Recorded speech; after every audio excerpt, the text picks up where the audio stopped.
All right, what's going on, guys? Back again. Big Move MMA on the go. So we're talking about Smith versus Rakic. So, Rakic 28, 12-2, 9 KOs, 1 submission. Before he lost to Ozdemir, he was on a 12-fight win streak. And then that fight against Ozdemir set him back just a little bit. Split decision, not a huge deal. Still a young guy, still coming up in the UFC. So now he's got Anthony Smith to deal with. So Rakic, watching his old fights, I became a big fan of him. Same deal with that happened with Cheeto. Kind of like rewatching these guys, seeing their styles, watching their fights, and seeing them getting a little bit better, and as the challengers get a little bit tougher. He's shown durability in that fight against Devin Clark. He got clipped really early, right away. Devin Clark came in really hard, and he survived it. At some point, he was getting hit in the head with some illegal knees, and he didn't even say shit. He just kept going, and at some point, Devin Clark was just overcommitted. He caught him with a back fist as he was backing away. Really unorthodox strike, but it still did enough damage to put Devin Clark down. So that kind of shows, some versatility, and from Rakic, that if you're coming at him, he's gonna fucking throw something at you, which is great on his part. One thing from that I think the biggest takeaway from that is his durability, able to stay calm with somebody charging at him. He didn't freak out and start throwing back and end up getting caught by something. Now in his fight against Jimmy Manuwa,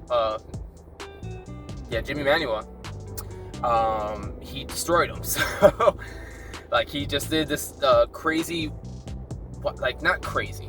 It was real technical actually, and it was fucking beautiful. Where he stepped in with a wide uppercut, causing Jimmy to try to block it, which he did, but he threw a jab right afterwards to hide the lead leg kick coming up, and Jimmy did everything right. He went to block the uppercut. He kept his hand here to block the jab, but that foot, just came right after, and he didn't see it coming. And it's the shot that you don't see that takes you out. And sure enough, that put Jimmy to fucking sleep. He was T-posed. He was out, and it was beautiful.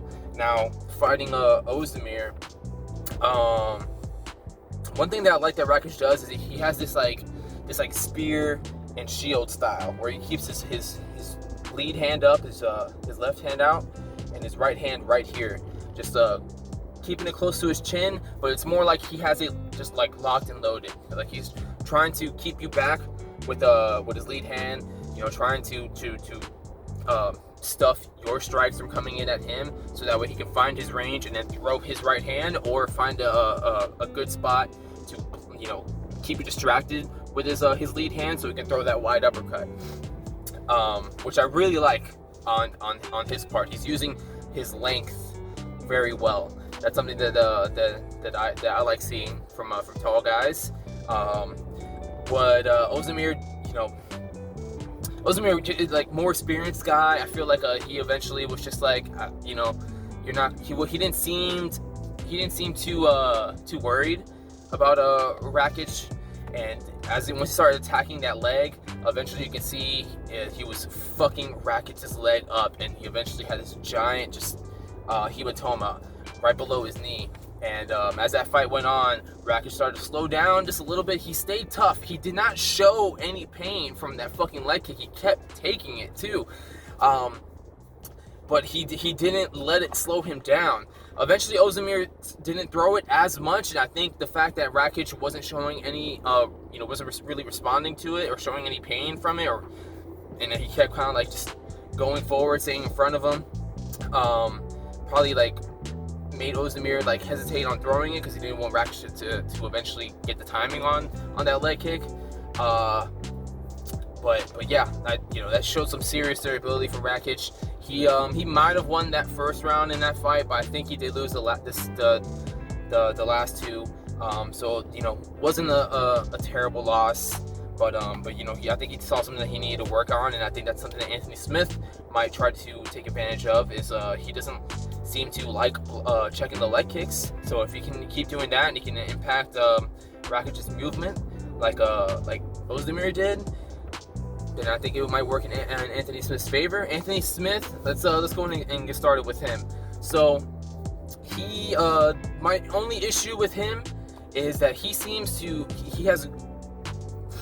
a smart guy, and he can come up with good game plans, and he has a very high fight IQ. He has a lot of experience, but he is he's one of those guys that sticks to the game plan well for like the first couple of minutes or first minute, and then he just starts to forget about it. And then once he gets hit, he really starts to forget about it. He just relies on that durability a little too much, and he is very durable. But every guy has that breaking point, and like we've seen, Anthony be broken eventually by guys, and like we saw that against Glover.